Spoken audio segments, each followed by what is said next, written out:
శ్రావణ శుద్ధ చవితిని నాగ చతుర్థిగా వ్యవహరిస్తారు కదా. ఈ నాగ చతుర్థి నాడు ఎటువంటి నియమాలను పాటించాలి?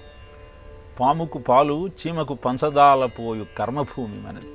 భారతదేశంలో సర్పదేవతల కటాక్షం కూడా కావాలన్న సంకల్పంతో ఆరాధన చేసేటువంటి సంస్కృతి అనాదిగా వస్తూ ఉన్నది.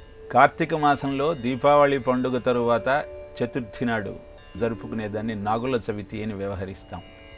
శ్రావణ మాసంలో శుక్ల చవితిని నాగ చతుర్థి అని, నాగ చవితి అని. సర్పాన్ని అనేక ముహూర్తాలలో వాతావరణాన్ని దృష్టిలో పెట్టుకొని ఆరాధించటం అనేది అనాదిగా వస్తున్న ఆచారం.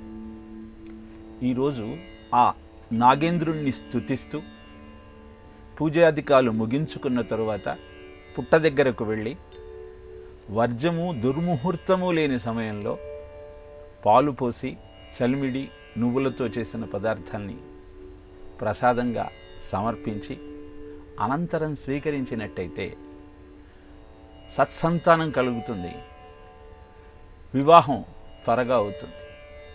సంతానానికి సర్పానికి చాలా దగ్గర సంబంధం ఉన్నది. సంతానం కలుగక బాధపడుతున్న దంపతులంతా నాగ ప్రతిష్ఠ చేసి సర్పారాధన చేసినట్టయితే సత్సంతానం కలుగుతుంది అని చెబుతుంది శాస్త్రం. ఎందుకంటే సర్పము తాను పెట్టిన గుడ్లను తానే తినేస్తుంది. అందుకే సర్పజాతి అంతగా విస్తృతం కాలేదు. ఆ గుడ్లన్నీ పొదిగి పాములనేట్టయితే సంఖ్య అధికంగా ఉండేది. సంతానం కడగకపోవటానికి కూడా కారణం జనించిన పిండం రూపుదాల్చకపోవటమే. కనుక సర్పాన్ని ఆరాధించి ఆ దివ్యశక్తిని పొంది నీ సంతాన లేమిని పోగొట్టుకోవచ్చు.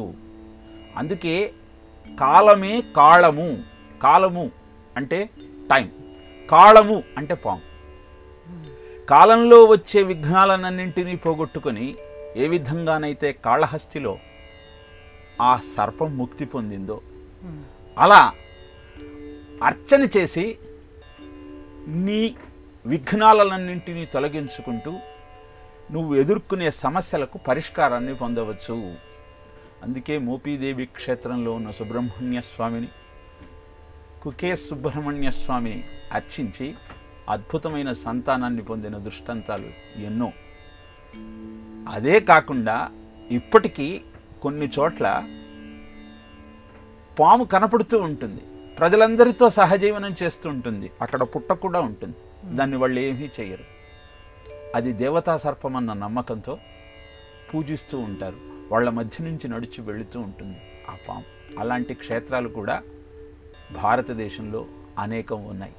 కనుక నాగ చవితి నాడు అద్భుతమైనటువంటి భక్తి శ్రద్ధలతో ఓం నాగేంద్రాయై నమః అని నాగేంద్ర స్తుతిని, అష్టకాన్ని, సహస్రాన్ని పఠిస్తూ జీవితాన్ని చరితార్థం చేసుకొని సమస్యలనన్నింటినీ పరిష్కారం చేసుకునేటువంటి విధి విధానాలు మనం తప్పనిసరిగా ఆచరించాలి.